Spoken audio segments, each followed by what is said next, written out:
While Dale Earnhardt Jr. is the most widely known Earnhardt out of all of the late Dale Sr.'s children, he isn't the only one.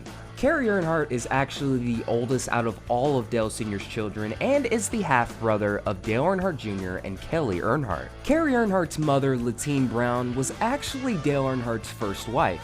At the time, Dale Sr. was 18 years old and a local North Carolina dirt track racer. The couple separated when Kerry was just a year old, and Brown eventually married a man by the name of Jack Key who adopted Kerry. Until he turned 16, Kerry saw very little of his biological father growing up. Up to that point, Kerry had dropped out of high school and worked several odd jobs to support his family. Once him and his dad got better acquainted, Dale Sr. decided to give him a shot in racing. He began racing street stocks in 1992, then later that season, he made his NASCAR Goodies Dash Series debut. In 11 races, he scored 2 top 5s and 8 top 10s and walked away with Rookie of the Year. Kerry won a pole and recorded 8 top 5s and 40 top 10s as well as 1994 Rookie of the Year honors at Hickory Speedway. In 1998, he would make his NASCAR Busch Series debut driving for Doug Taylor and the number 40 Channel Lock car at Myrtle Beach Speedway. Kerry Earnhardt still on the racetrack in the Channel Lock Chevrolet tonight. His first Busch Series starting car number 40. We jump on board down the back straightaway here at Myrtle Beach Speedway. You saw Randy LaJoie, your race leader. David Green is second in the Stanley Pontiac. 208 laps are on the board, so 42 remain here tonight. We've got a good story building a little further back in the pack as we watch Kerry Earnhardt in that Channel Lock machine.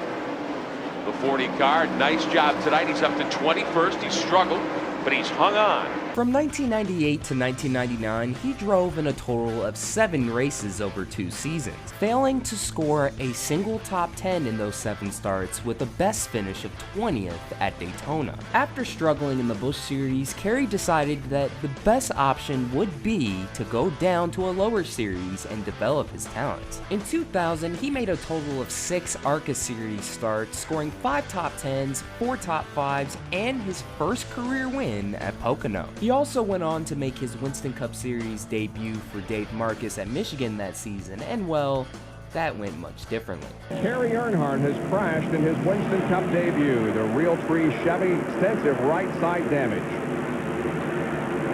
Well, that's too bad. He's not going to get the experience that he'd hoped to get. Of course, the wrong kind of experience. He'd hoped to run a lot of laps here today.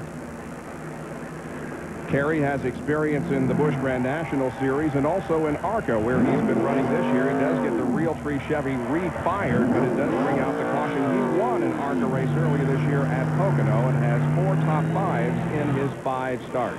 Kerry Earnhardt DNF'd in his NASCAR Winston Cup Series debut only 5 laps in. While dealing with the loss of his dad in 2001, Kerry continued to race in NASCAR, running 3 Busch Series races in the '99 Aaron's Dream Machine for Michael Waltrip. He failed to score a top 10 there, but once again in ARCA, he really shined. In just 5 starts that season, he scored 3 wins, 3 top 5s, and 3 top 10s. Unfortunately, one of those wins ended in tragedy. While battling for the lead in the closing laps at Charlotte, Blaze Alexander was trying to pass Kerry Earnhardt. Unfortunately, Kerry Earnhardt clipped him, sending Blaze Alexander into the wall. Fortunately for Kerry Earnhardt, he made it out of this wreck alive.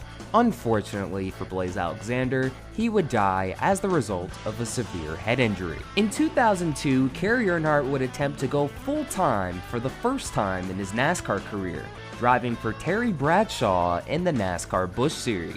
This would be his first true opportunity to show what he could do in one of NASCAR's top series at a full-time level. What happened? Well, I don't know yet. Looks like somebody got into the wall there getting off of turn 2 and just lost it. That would be Kerry. Yep. And he comes across the racetrack and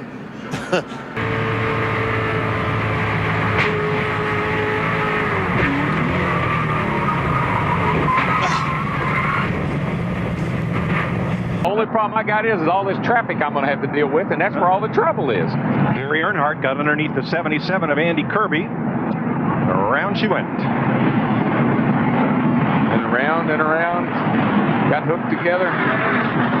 Let's look at the replay right here. Kerry Earnhardt, just in the 12 car. He is over here, and he just just got loose with him right there in the middle of the corner. Easy to do getting into turn one here. You drive in there on the outside, get a little high, get a little stuff on your tires, round you go. Who are you going to tell Bradshaw to call? He needs to call 911. 10-10, yeah, right. Because you're going to need more than a buck here, bud. These guys were running about in the 8th, 9th, 10th position right here. It's not the first time I've seen that 12 car sideways like that tonight. He did that through the tri-oval.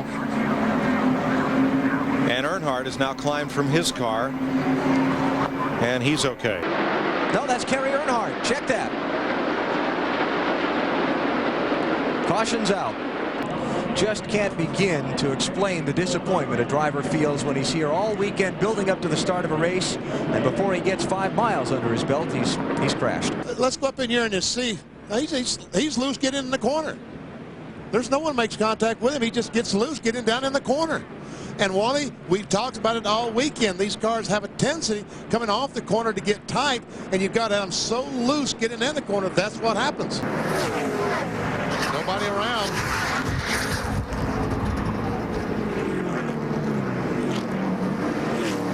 His 2002 Busch Series season, for the most part, was abysmal.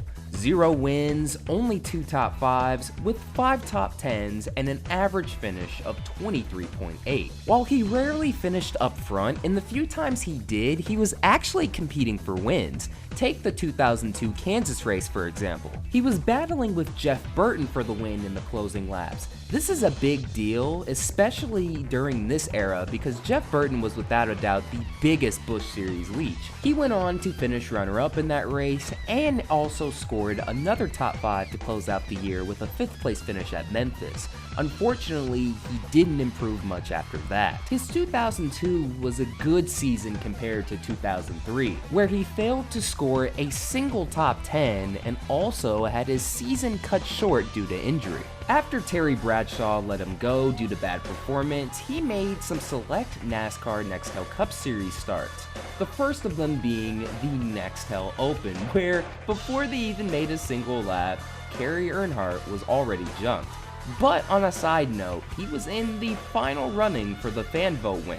He made 3 Cup Series starts in total that season for his dad's former team, Richard Childress Racing, driving the 33 Bass Pro Shop Chevy. While he occasionally would run up front on the super speedways, it was the same song and dance. He just had a hard time finishing races. In 2005, he would make 3 more Cup Series starts, but one of those races that he could have made ended up being the Great American Race, where in the duels, he would miss out. Kerry Earnhardt can't do anything about it, but if Boris Said or John Andretti or Martin Truex finish in one of the transfer spots, Earnhardt will race here on Sunday. Got a pretty good chance right now.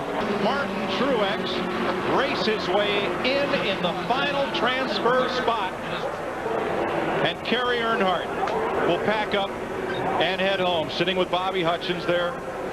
A tough break for Kerry. He won't be in the Daytona 500 because Boris Said and John Andretti will take the final 2 spots based on Sunday's qualifying speed. It wasn't all gloom and doom for Kerry Earnhardt's 2005 Speed Weeks, however. He scored his first career NASCAR pole in that season's Daytona truck race. He only led 1 lap and didn't even make it halfway before DNFing. He ran one other NASCAR Busch Series race that year where he finished 5th at Talladega, and that would be his final top 5 in NASCAR. His final full-time season was spent in the Truck Series in 2006, becoming one of the first ever drivers to race for ThorSport. In 25 starts, he failed to score a single top 10 all season, only led 5 laps, and finished out that year with an average finish of 25.1, finishing 22nd in the standings.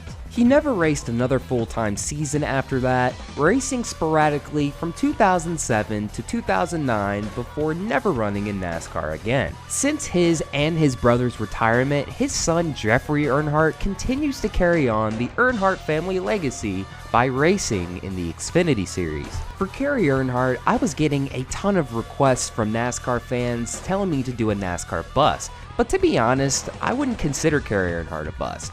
He didn't get into racing until way later in his life, and at the end of the day, he simply chose to race to help put food on the table for his family. While he did accomplish a few good runs in NASCAR, I'd say the biggest accomplishment of his racing career was when he got to run his dad's famous 3 at the Goodwood Festival of Speed in 2014. In my opinion, Kerry Earnhardt isn't a NASCAR bust, but instead one of the most random drivers in NASCAR history. And once again, that'll do it for another video. Thank you guys so much for watching. This is Black Flags Matter. Catch you next time.